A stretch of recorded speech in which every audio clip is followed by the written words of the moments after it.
আমি বারে বারে বলছি যে আমরা যদি গভীর সমুদ্র বন্দর করে দিই তাহলে সারা দুনিয়ার জাহাজ আমাদের বন্দরে ভিড়তে হবে।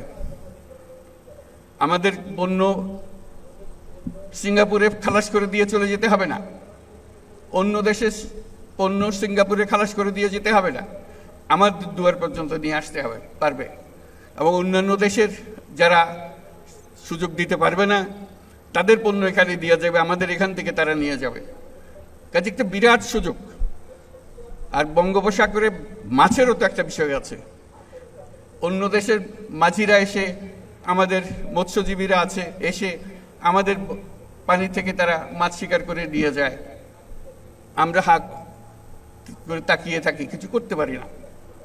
আমাদের মাছ দিয়ে যায়, আমরা আমাদের মাছ ঘরে আনতে পারি না। এটার থেকে তো আমাদের উদ্ধার পেতে হবে। সেই বঙ্গোপসাগরকে মিলিয়ে, তার উপকূলকে মিলিয়ে আমরা সমস্ত বাংলাদেশ পরিবর্তন করে ফেলতে পারি। আমাদের পরিকল্পনায় যদি আমরা মাতারবাড়ি,